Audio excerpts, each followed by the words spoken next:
They said no pilot could survive the cyclone's wrath, that flying into it was nothing short of signing your own death sentence. But when 7 lives were stranded on a cliff with the storm closing in, one woman chose to defy every warning. What happened next would push her skill, her courage, and her will to the breaking point.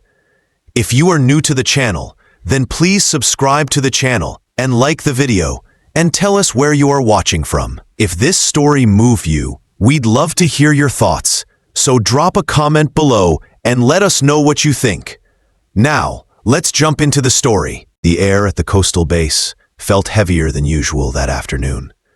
The sea beyond the runway was restless, churning under dark clouds that pressed lower with every passing minute. Inside the operations room, voices overlapped over the radio, each one delivering updates that carried the same grim edge. A Category 4 cyclone was approaching faster than anyone predicted. Captain Liana Roberts stood quietly near the window, watching the horizon fade into a wall of gray. She was known for speaking only when necessary, but when she did, people listened. For years, she had flown search and rescue missions in all kinds of weather. Yet something about the shifting wind and the crackle of static over the speakers made even her take a slow breath. The call came in at 15:07 hours. A small reconnaissance team of 7 Coast Guard divers had gone silent off the Nauru Islands. Their last check-in was routine, nothing unusual.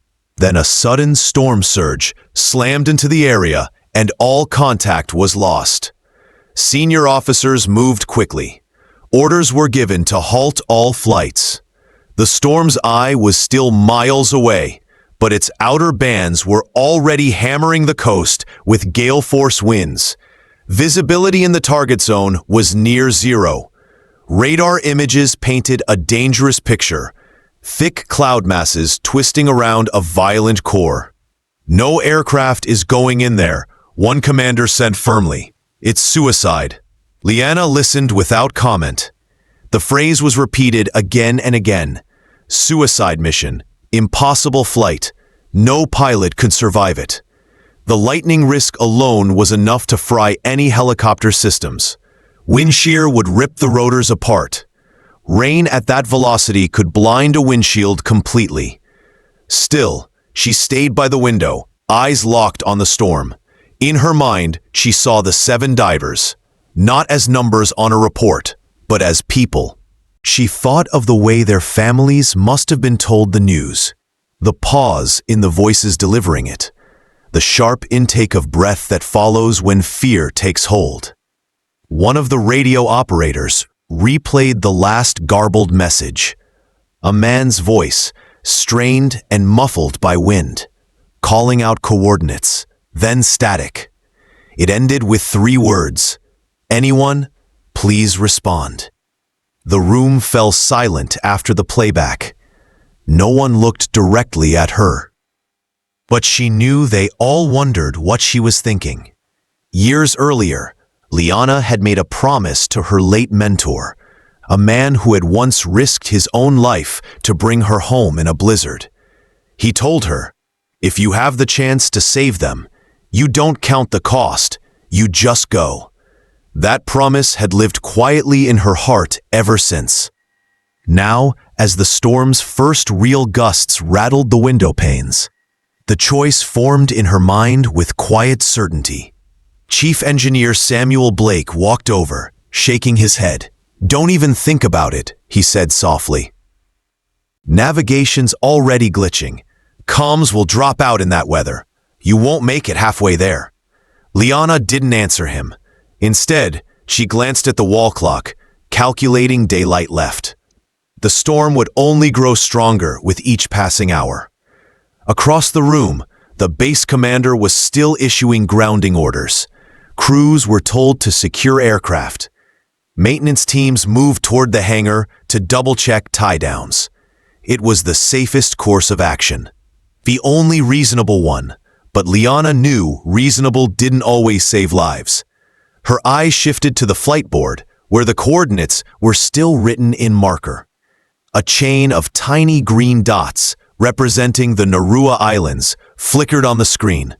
She knew those islands well, their jagged reefs, their narrow landing spots. She had trained there years ago. She also knew how quickly the tide could trap someone on the cliffs. Every instinct told her those 7 men and women had only a small window before the storm cut them off completely. The radio crackled again, but this time it was just noise. No voices, no words. The storm hit the coastline moments later. Rain slanted sideways, hammering the metal roof. The lights in the operations room flickered. Even inside, the sound of the wind was a deep, steady roar. Liana turned from the window. Her boots echoed against the concrete floor as she walked toward the door. Samuel stepped in her path, his expression tight. "You can't go out there," he said. "This isn't like the other missions." She met his gaze calmly. "I know," she said, and with that she pushed past him, her mind already on the checklist she would need to run before the rotors turned. She wasn't thinking about the danger. She wasn't thinking about the odds. She was thinking about the 7 divers, about their families waiting for news. She was thinking about the promise she had made long ago, and how some promises aren't meant to be broken. Outside, the storm waited. Inside the hangar, her helicopter stood ready, silent for now, but capable of flight. She stepped toward it, the sound of the wind building around her, as if the storm itself had noticed her decision. The warning had been given. The choice was hers. And Liana Roberts had never been one to turn away when lives were at stake. The hangar smelled faintly of fuel and damp metal. Outside, the storm clawed at the big steel doors, rattling them on their hinges. Most of the base was moving in the opposite direction, toward safety, toward light, toward walls thick enough to keep the wind out. Captain Liana Roberts was moving toward the storm. She walked straight to her helicopter, running her hand along the side as if greeting an old friend. The machine sat in the dim light, its frame slick from the humidity. Every other pilot had logged off for the day. The air crews had tied down their crafts, double-checked covers, and shut everything down. But hers was about to wake. Chief Engineer Samuel Blake appeared from the shadows, a wrench in his hand, a scowl on his face. "I'm telling you, this isn't just bad weather," he said. "Navigation will cut out. The tail rotor will be fighting crosswinds the whole time. You might not even get above the waves." Liana checked the fuel gauge, tapped the glass. "I won't need perfect instruments," she replied quietly. "I know where they are." Samuel stood there for a moment, watching her go through her pre-flight checks. He knew better than to argue with that tone.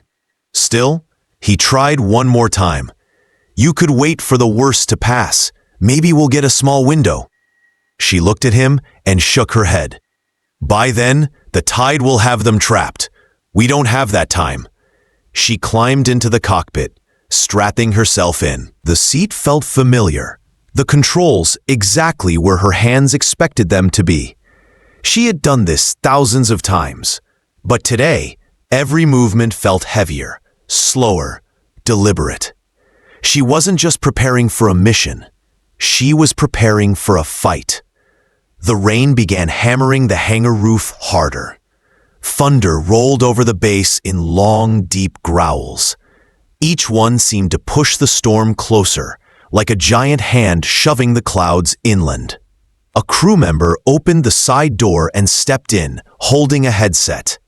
"Tower says you're clear to taxi," he said, though his tone suggested he still couldn't believe she was going. "Winds are gusting 50 knots already. You've got maybe 20 minutes before it gets worse." Liana nodded. That's 20 minutes too many to wait. With a sharp twist, she started the engines. The rotor blades began to spin slowly, slicing the humid air, then faster until the whir filled the hangar. Rain blew in through the side openings, speckling the cockpit glass. Warning lights blinked along the dashboard, most of them temporary, some of them not. As the turbine whine rose, Samuel stepped back, shielding his face from the blast of wind. He knew there was no stopping her now. Liana eased the helicopter forward, the wheels rolling toward the hangar doors. Outside, the world was a mess of shifting shadows and streaks of rain. The first gust hit her as soon as the nose cleared the doorway, rocking the craft to one side. She corrected instantly, steady hands on the stick.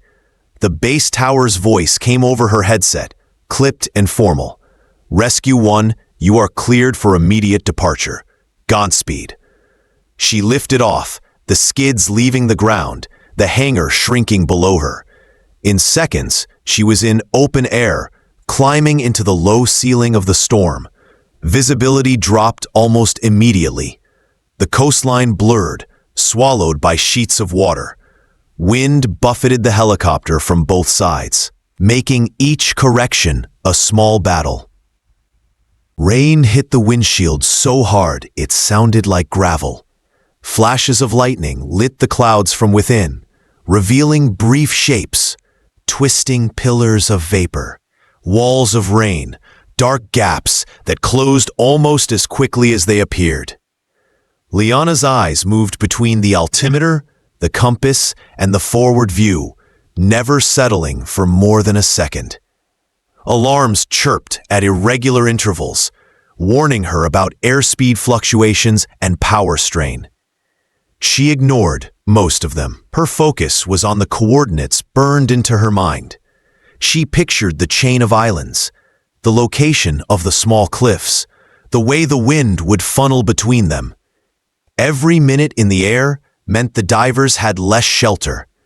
A particularly strong gust shoved the helicopter sideways, the horizon tilting sharply. She corrected hard, the muscles in her forearms straining. For a moment, the cockpit was lit by a bolt of lightning so close she could see the branching veins in perfect detail. The thunder followed instantly, a single deafening crack. Her breathing stayed steady. Her grip was firm, but not locked. She knew fear was useless up here. It distracted, it wasted time. As the base disappeared behind her in the storm's wall, Liana Roberts became the only thing standing between 7 stranded souls and the sea. Every second forward was deeper into the cyclone's reach, deeper into the place everyone else had refused to go. This was no longer just a launch. This was a crossing into the unknown, and she intended to come back with them. The world outside the cockpit was a shifting wall of gray and white. Gusts punched at the helicopter, each one threatening to throw it off course. Captain Liana Roberts leaned forward in her seat, eyes fixed on the dim outlines ahead. Somewhere out there, beyond the clouds and the rain, 7 people were waiting. The radio was silent now. Even the usual static had faded, replaced by the steady roar of the storm. It felt as if she was flying inside a living thing, the wind twisting and howling in unpredictable bursts. Every few seconds, lightning flashed, illuminating the swirling chaos before plunging it back into darkness. Then she saw it, a faint, flickering light breaking through the mist. It was there for only a second, then gone. She adjusted her heading, heart rate steady, but her mind sharpening like a blade. As she drew closer, the light returned. This time she recognized it for what it was, a flare. The red glow cut through the gray, marking a desperate signal from the ground. She descended slowly, scanning for any sign of the divers. They were on a narrow cliffside above waves that exploded against the rocks. Spray shot into the air, reaching high enough to coat the cockpit glass. The divers were huddled together, their bright gear dulled by rain and grit. A few of them waved frantically, though the wind nearly knocked them off balance. Getting in close would be the hardest part. The cliff left almost no margin for error. One wrong move, and the rotor blades could strike the rock face. The crosswinds here were worse than she had expected, funneling between the cliff walls like water through a narrow pipe. Liana steadied her breathing. She inched the helicopter forward, the controls shuddering in her hands. Each movement was small, calculated. She had to keep the craft perfectly level while lowering toward the ridge. The wind slammed against the side, tilting her toward the cliff. She countered instantly, muscles in her arms burning from the effort. Sweat slid down her face despite the cool air blasting through the vents. The noise was overwhelming. The engine strain, the rotor blades chopping the wind, the crash of waves below. The first diver reached the skids, grabbing hold with both hands. The helicopter jerked slightly with the added weight.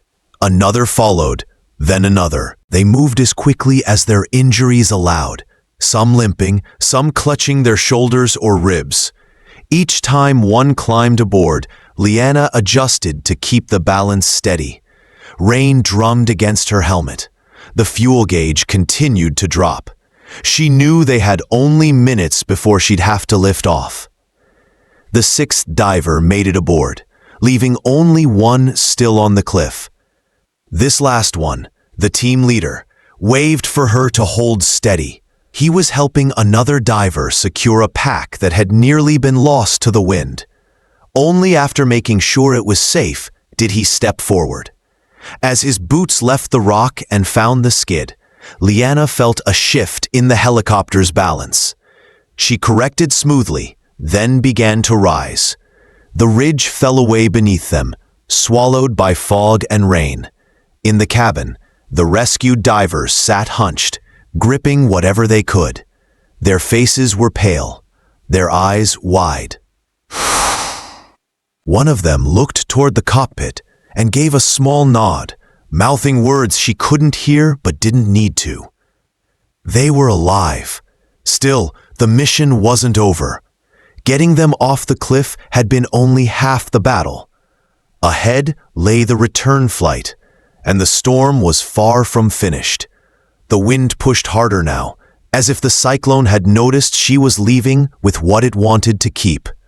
Sheets of rain swept sideways, reducing visibility again to almost nothing. Liana kept her eyes on the faint outline of her heading, trusting her instincts as much as her instruments. Lightning flashed nearby, so bright it left spots in her vision. Thunder cracked immediately after, so loud it seemed to shake the frame of the helicopter. She kept the craft steady, not letting the noise or the chaos distract her. She did a quick count in her head. 7 passengers, all breathing, all strapped in. Her jaw tightened.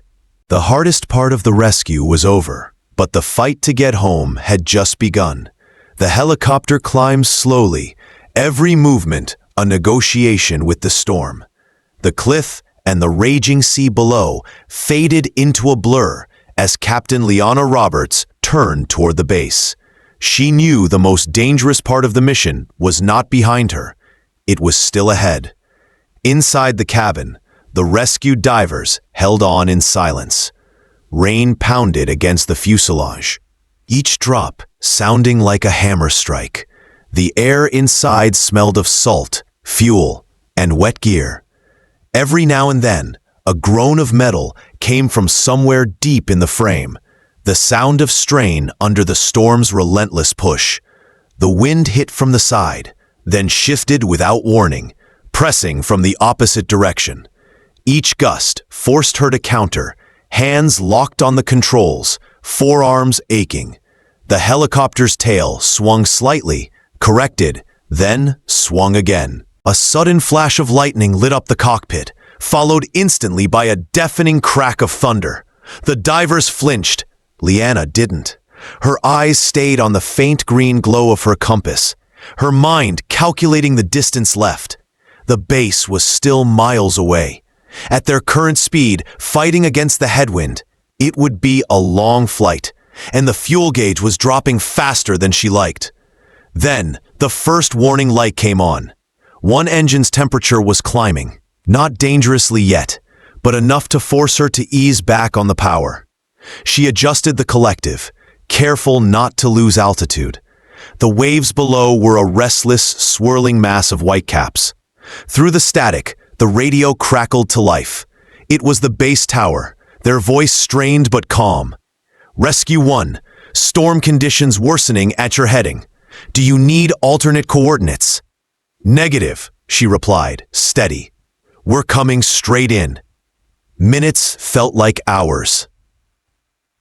The storm's voice grew louder, as if it was chasing them. Sheets of rain washed across the windshield, blurring everything.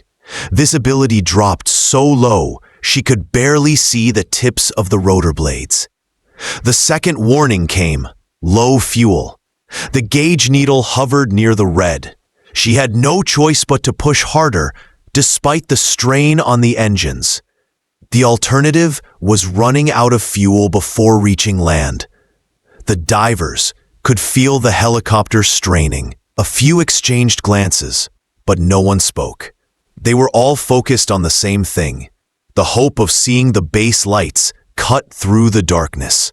Then, through the gray, Liana saw it, a faint glow on the horizon, almost lost in the rain. She adjusted her heading, keeping that light directly ahead. Each second brought it closer, until it grew into the steady beam of the base's landing guide. The final approach was the most dangerous. The crosswinds here were vicious, swirling unpredictably between the hangars and control tow.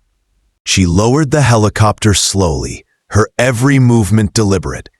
The skids touched down hard, bouncing once before settling.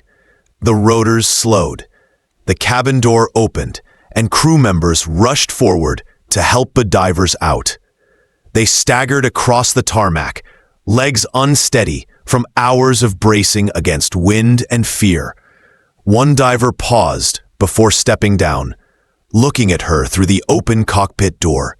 His voice was hoarse when he said, "We didn't think anyone would come." Liana gave a small nod. "I couldn't let you be alone out there." And that was all. She powered down the helicopter, the whine of the engines fading into the low rumble of the storm still raging beyond the base. Most pilots would have stayed in the operations room, soaking in the relief of being alive. But Liana didn't linger. Instead, she walked across the rain-slicked tarmac toward the hangar. She pulled off her helmet and set it on the pilot's seat. Then she reached into her flight bag and took out a small strip of paper. She wrote a few words in neat, steady handwriting and taped it to the dashboard.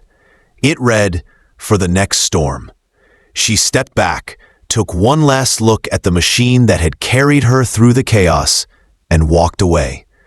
Behind her, the rain kept falling. But somewhere beyond the clouds, she knew there would always be another call, another moment when someone needed a reason to hope. And when that moment came, she would be ready.